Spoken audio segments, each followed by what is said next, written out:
Well, I think there is there is a process. It's a process which is a universal process, which is happening, and we we claim ownership of this process after the event. That's the thing. Something happens.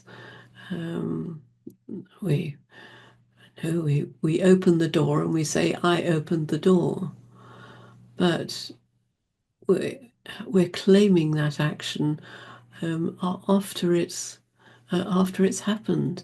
The action came from the universe. The universe moved this body mind to open the door.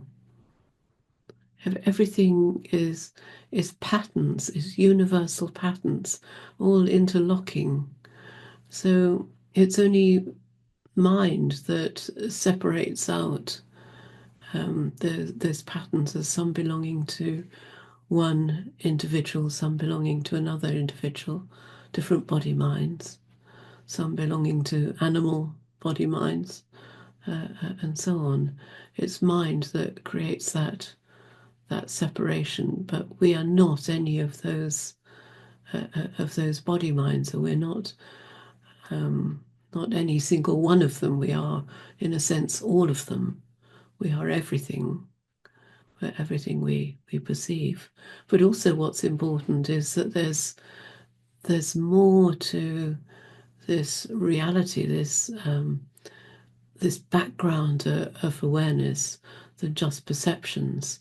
When the classic question, am I aware? And people say, yes, I'm aware because I can see things. I can see this computer. I can see the window, or I can hear the birds.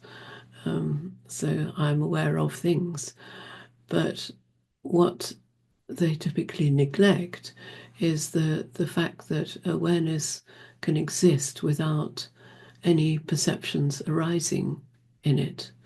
And when it exists in that form, then it's what we call pure consciousness or pure awareness.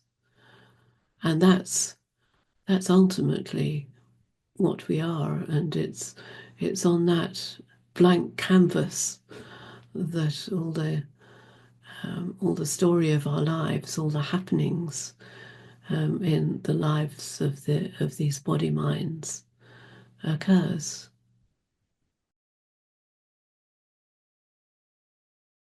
There's not really a separate entity that is determining it. It is we ourselves, awareness. We, not as a body mind, but we as universal consciousness, universal awareness, the totality of the universe, which is creating everything, creates the patterns, creates what happens in accordance with the patterns.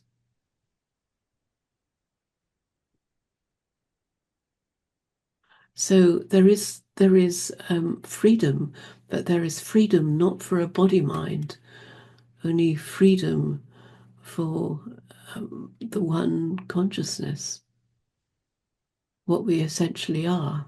So in the moment, in the now, if we're fully present in the now, we're not imagining ourselves to be a separate entity, because if we're in the now, we won't be imagining anything. Then in the now, there is perfect freedom, and we, consciousness, are doing everything that's done, not just everything that's done by this body mind, but everything that's done full stop, the weather, the volcanoes, the earthquakes, the cars on the roads.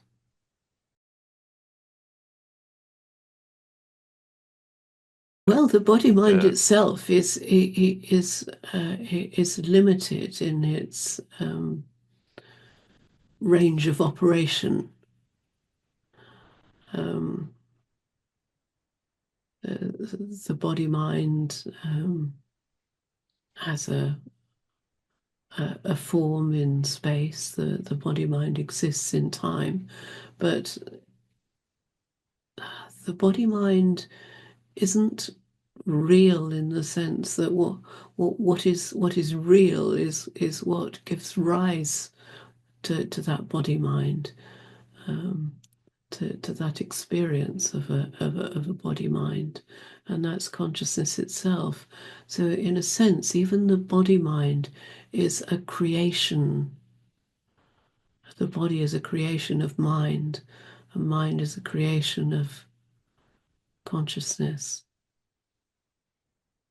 So ultimately, everything is one, and it's really feeling that understanding it, and not just understanding it from a mental point of view, because in a sense, mind can't really understand it, but understanding what real understanding is um, is in that gap um, between perceptions, between thoughts, when mind isn't present because there's nothing flowing through it. So that discontinuity, and then understanding arises in the in that blank canvas, which is what becomes apparent in that discontinuity. Completely neutral, blank canvas, just one. So the inquiry is to the second part of the inquiry is to say, well, is my blank canvas different in any way from anyone else's blank canvas? And if it was, then it would have particular attributes which others don't have, or particular qualities which others don't have, to have something to distinguish it. But if we really look at it, it's neutral. There's nothing that distinguishes what I essentially am from what any other body mind is essentially is. So if they're essentially the same, then what evidence do we have that my blank canvas is limited? And that's the inquiry. What evidence do I have that my blank canvas isn't universal, isn't the blank canvas on which everything, the whole universe, appears?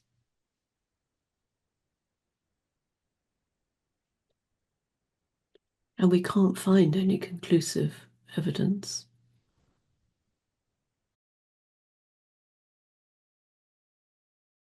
It's all body minds that just flow of perceptions, flow of thoughts, perceptions, sense perceptions, bodily sensations. It's just a flow of experience. What's important is that flow is not continuous.